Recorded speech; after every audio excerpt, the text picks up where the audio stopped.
Hello and welcome back to Film on High Reviews. Today we're going to be talking about Oliver Stone's 2004 epic historical film Alexander, starring Colin Farrell, Jared Leto, Val Kilmer, Angelina Jolie, and Anthony Hopkins.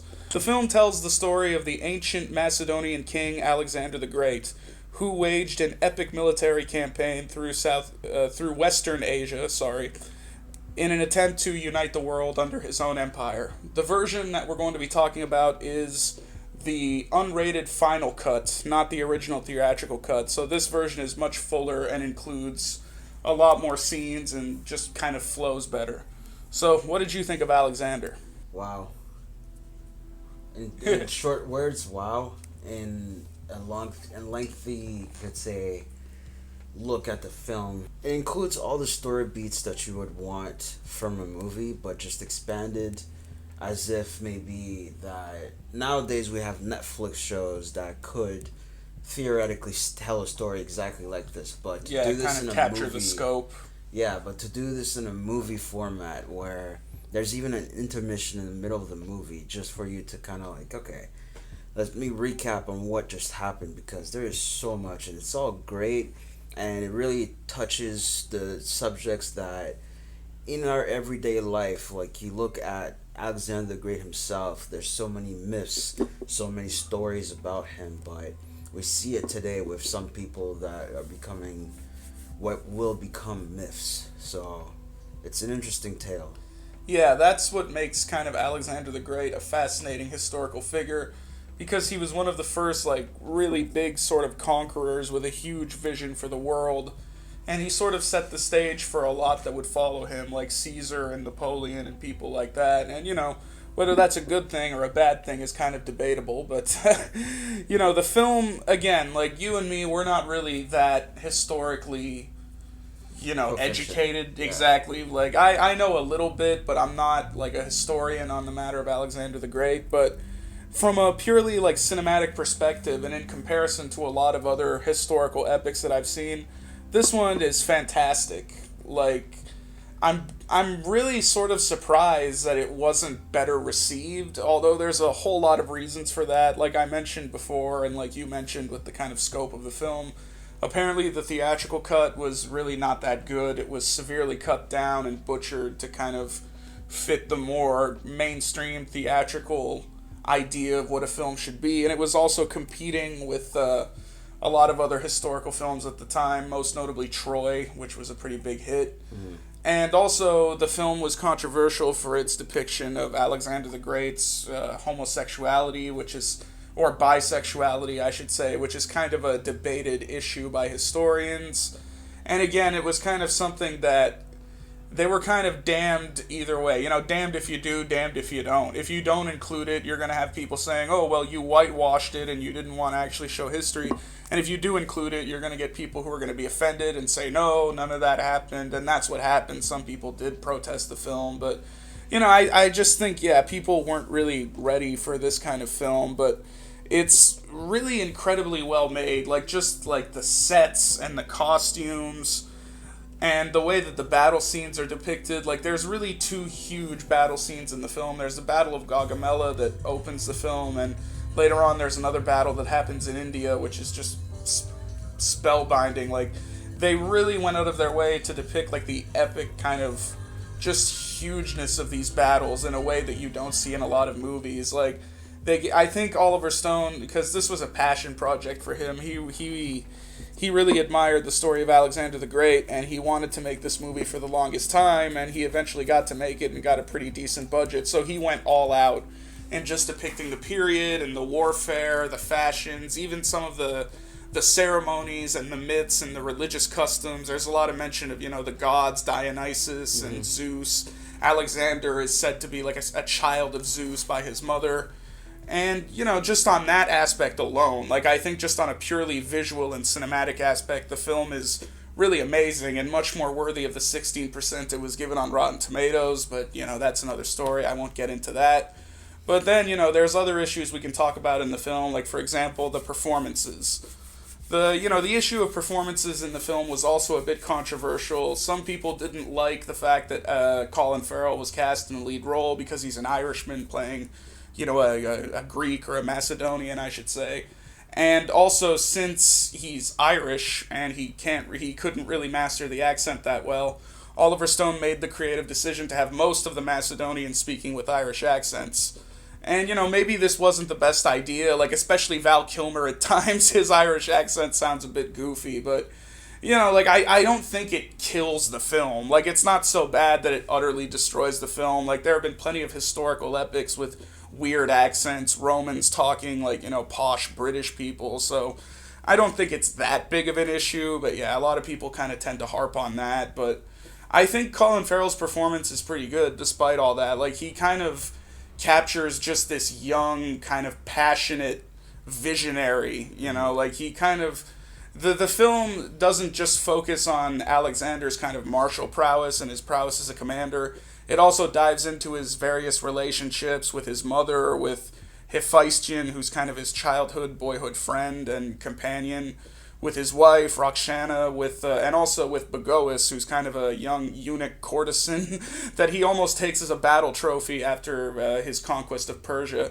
So it definitely touches on all those aspects and tries to give you a fuller vision of what Alexander's life was like, and giving you this almost large, like mythic, larger than life quality that you don't see in a lot of movies today. Yeah, since we're on that subject, this is the type of movie where, kind of like how Scarface was, where it was ahead of its time, that people most likely watched this movie, weren't ready for how these subjects were tackled, and that it just gave you, like you said, a fuller picture of what maybe was the life of Alexander, because we weren't in the past. We don't know what happened back in those days, because the libraries of Alexandria got burnt down. Yeah. So all that history, that legends, all those legends are just gone. Well, yeah, that's almost like an escape clause that Oliver Stone uses. Obviously, some aspects of the film are fictionalized, like some battles are sort of merged together just for narrative cohesion, because giving us like a full picture of what Alexander's campaign was like would have just, probably resulted in a 10, 15-hour film. So you have to make compromises where you can. And at the end of the film, the whole film is told through a framing device with one of Alexander's compatriots, Ptolemy, telling the story later as an older man in Egypt as Pharaoh, kind of relating his life story. And so we hear things from his point of view, and that was a brilliant decision. We have Anthony Hopkins playing the older Ptolemy, and his narration really kind of grounds the film and helps push the narrative. And if you're going to have anyone narrate, you might as well have Anthony Hopkins. He's got a fantastic voice, and he brings a lot of gravitas to the film with his monologues and stuff. But yeah, at the very end of the film, they include that little message where it says, the libraries at Alexandria were burned down, so Ptolemy's records of Alexander were lost. So that kind of gives you a little bit of license to do what you want. It's not quite history, it's our own little twist on it. And again,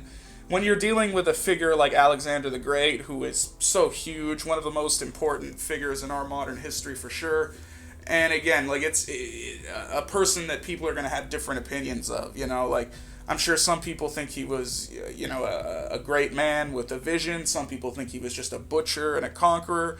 And the film kind of tries to give you those sides. It doesn't... On one hand, there is, a certain amount of idealization going on. It's clear that Oliver Stone does have a great deal of affection for his subject and wants us to see Alexander in this really kind of mythical, heroic, larger-than-life way, but it also doesn't shy away from showing his more negative, his more human and vulnerable and negative qualities, like hedonism and drinking and indulging in sex and things like that, and pushing his conquest further at the expense of his own men, essentially. That's one of the things that brews in the background of the film, the Macedonian soldiers who have been with him since the beginning, they gradually start to grow disenchanted with his vision of the world as he keeps pushing forward, and he has an almost progressive idea where he wants to conquer the world but also preserve cultures, and he gives people their kingdoms back and allows them to rule kind of under his name. So he sees that as creating allies, and again, this vision of a great empire that's not just Macedonian, but includes all these But his men don't really see it that way. You know, they want their plunder, they want their spoils, and they want to go back home and live their lives. See, this is something I mentioned while we were watching the movie where they, if Alexander had just made so that, you know, one platoon or one faction of the army goes back to get some rest, while those that really do want to stay, that are like-minded in the vision that he had, it would have turned out better. Just because, again, you know, after all this time, they spent almost 9 years on their campaign to conquer the Middle East. Yeah, it was a long campaign. So, looking at all of that, of course you get homesick. Of course you're gonna miss your family, and you're gonna hate the guy that's taking you along this journey after a while, because he's the whole reason that you're away from everything that you loved and know about. You know, so this guy loved just to travel. He was a traveler of the world. Yeah. He wanted to see everything. He wanted to discover it, you know, like he had a hunger inside of him, an ambition. And not everybody can usually follow that ambition. Yeah, no one, you know, no one. Humble yourself. Not many people could see the world in his way, which again, his relationship with his friend Hephaestion, played by Jared Leto, that's why it's so significant, because Hephaestion's maybe one of the few people in the film who does kind of understand him, and maybe doesn't fully share in his vision, but at least understands him and is fully willing to support him. And that's another kind of ambiguous aspect of the film, where there is, like, obviously some romantic subtext going on between Alexander and Hephaestion. Like, there's, like, a love there, but it's never, like, really consummated or made physical.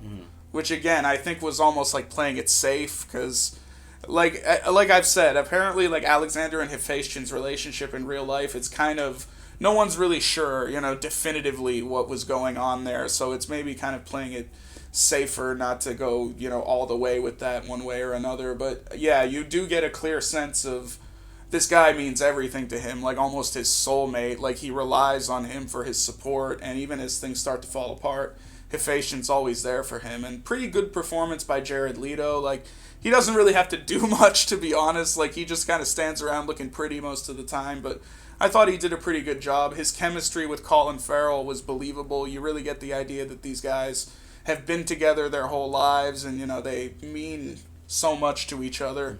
We also have Val Kilmer doing a deliciously over-the-top turn as Alexander's father, Philip of Macedon. Yeah.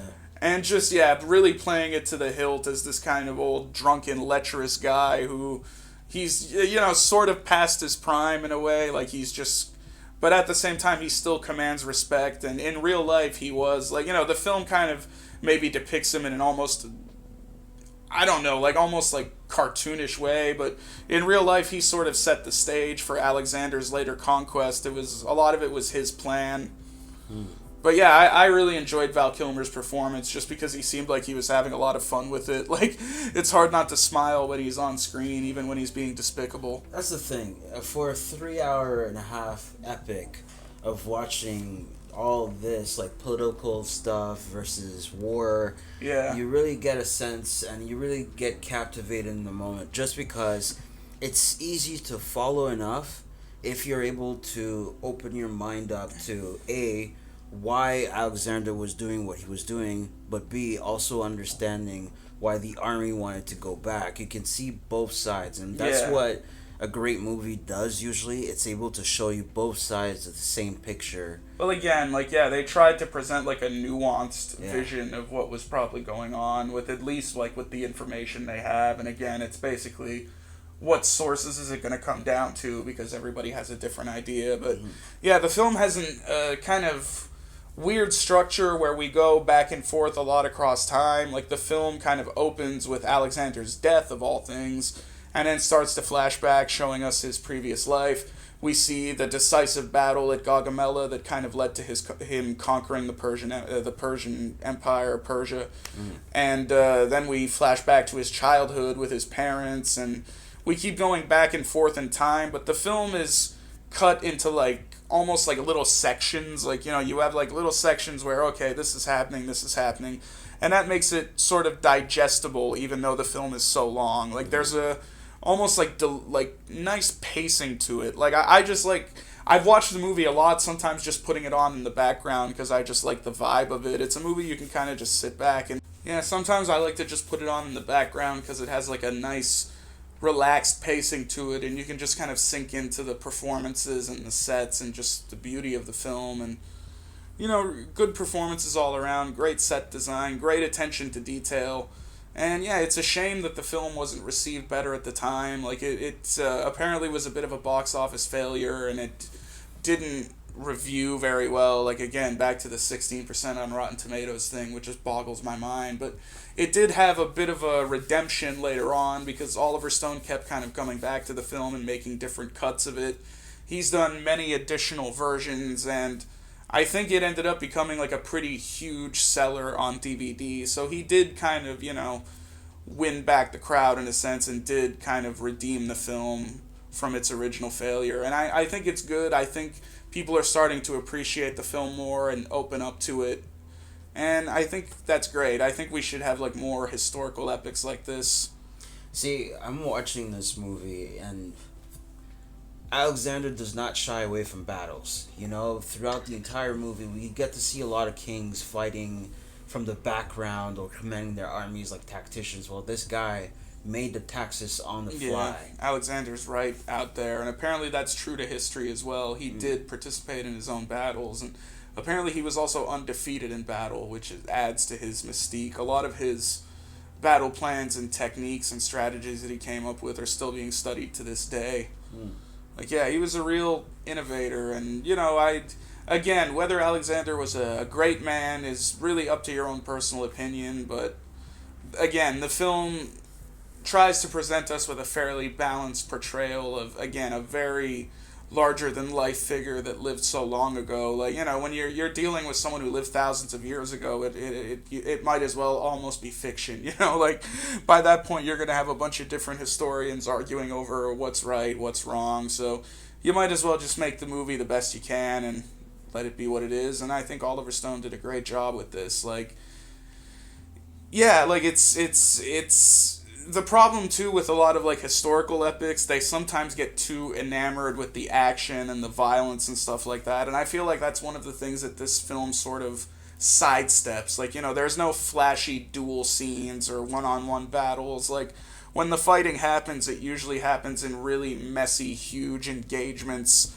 and the violence just feels hard-hitting and brutal and real. And that's what I love about it. It's not preposterous. Like, okay, I like Troy, the movie, but for everybody to stop fighting for these two warriors to duke it out and see who dies first. Well, no, that I can... It wouldn't mean that the army itself would stop fighting, There's a brilliant scene, I won't spoil exactly when it happens, but there's a brilliant scene where somebody falls and we just get to see all the warriors go into this blood fury that you see in a lot of video games whenever you're going berserk mode. We get to see that in real life, and like it makes sense. The scene actually becomes sort of red tinted to show the soldiers' mindset as they're sort of heading into this violent blood fury. And again, like, maybe a little bit over the top, but I appreciate just the attempt to visually communicate that to the audience, as opposed to just doing like insane quick cuts that mess your mind up and you don't know what the fuck is going on. Yeah, it just shows the actual violence of what war used to look like, as opposed to now where we've gathered more resources, so it's true. We've been able to develop and move forwards with technology, and now war is still messy, but done more efficiently, I could say. Yeah, well, whether that's good or bad, I don't know. But yeah, that is one aspect of the film where we see, like, Alexander's soldiers, like, this whole, like, intense 7-year campaign. Like, there's no choppers, there's no tanks, no jeeps. Like, they're doing all that on foot and on horseback, and it's really brutal and really grueling. And yeah, it gives you a sense of what it must have been like back in those days to actually engage in a military campaign, like the not so glorious aspects of it. Not just, obviously the threat of getting killed or dying, but the threat of falling ill to disease or running out of supplies or mutiny or any of the things that can happen in a situation like that. Yeah. And, a lot of that is probably helped by the fact that Oliver Stone was a real-life Vietnam veteran who's actually had experience with military and battles, so he was probably able to bring a bit of that to the film and give it more authenticity as well. Yeah. So all in all, my rating for this movie would be 4 out of 5. Yeah, I'll give it a 4.5 out of 5 myself. I'm really fond of this movie, really enjoy it. Like, it's one of my favorite historical epics. Love just watching it and just chilling with it. And, there are some flaws there. It's not perfect or anything, but I think, yeah, this is a film that I would call severely underrated, and I think it's definitely worth a second look. If you haven't seen it and you don't mind, like, long historical epics, then it's definitely worth checking out. All right, this has been Film on High. Peace. Later.